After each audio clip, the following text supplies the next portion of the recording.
ওরে ওহাবির সন্তানেরা, এই হাদিসটা একটু খেয়াল করে দেখো, যেখানে নবীজি হারাম জিনিসকেও হালাল করে দিয়েছে, অর্থাৎ এই ক্ষমতাও নবীজিকে দেওয়া হয়েছিল। হাদিসটা এসেছে সহিহুল বুখারীর দ্বিতীয় খণ্ড 1267 নম্বর হাদিস। মোহাম্মদ ইবনে আবদুল্লাহ ইবনে হাওশাব রহমতুল্লাহ আলাই ইবনে আব্বাস রাদিয়াল্লাহু আনহু সূত্রে নবী করিম সাল্লাল্লাহু আলাইহি সাল্লাম থেকে বর্ণিত। তিনি বলেন, আল্লাহ পাক মক্কাকে হারাম, সম্মানিত বা নিষিদ্ধ এলাকা সাব্যস্ত করেছেন। আমার পূর্বে তা কারো জন্য হালাল, বৈধ ও উন্মুক্ত এলাকা ছিল না, এবং আমার পরেও কারো জন্য তা হালাল হবে না।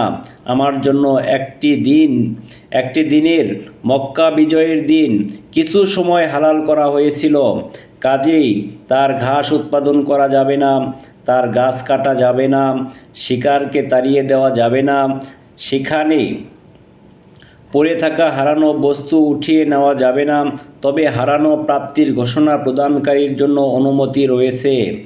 তখন আব্বাস রাদিয়াল্লাহু আনহু বললেন, তবে ইস্কির ঘাস আমাদের স্বর্ণকারদের জন্য এবং আমাদের কবরগুলির জন্য প্রয়োজন। তখন তিনি বললেন, ইস্কির ব্যতীত। আবু হুরায়রা রাদিয়াল্লাহু আনহু নবী করিম সাল্লাল্লাহু আলাইহি ওয়াসাল্লাম থেকে বর্ণনা করেন, আমাদের কবর ও বাড়িঘরের জন্য। আর আবান ইবনে সালিহ রহমতুল্লাহ আলাই সাফিয়া বিনতে সাইবা রাদিয়াল্লাহু আনহা সূত্রে বর্ণিত। তিনি বলেন, নবী করিম সাল্লাল্লাহু আলাইহি সাল্লামকে আমি অনুরূপ বলতে শুনেছি। আর মুজাহিদ রহমতুল্লাহ আলাই ইবনে আব্বাস রাদিয়াল্লাহু আনহু সূত্রে বলেন, তাদের কর্মকার ও ঘর বাড়ির জন্য। এখানে একটু খেয়াল করে দেখবেন,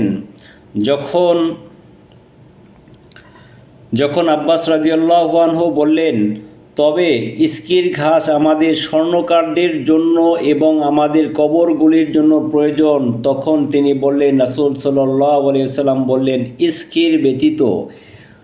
এর আগে হাদিসের প্রথম থেকে এর আগ পর্যন্ত কিন্তু এখানে সবগুলোই হারাম ছিল। যখন সাহাবীরা আরজ করলো, ইয়া রাসূলুল্লাহ, এটা আমাদের প্রয়োজন, তখন রাসূল সাল্লাল্লাহু আলাইহি ওয়াসাল্লাম বললেন, এটা ব্যতীত, ইস্কির ব্যতীত। তাহলে এখন চিন্তা করে দেখো, যে বিষয়টা হারাম ছিল যুগের পর যুগ ধরে, সেখানে রাসূল সাল্লাল্লাহু আলাইহি ওয়াসাল্লাম সাহাবীদের প্রয়োজনের তাগিদে সেটাকে বলল এটা ব্যতীত, বাদবাকি সব হারাম। ওহাবি, নবীর শান বুঝবা না, আর এগুলো তোমাদের চোখে পড়বে না, আর অন্তরেও ঢুকবে না।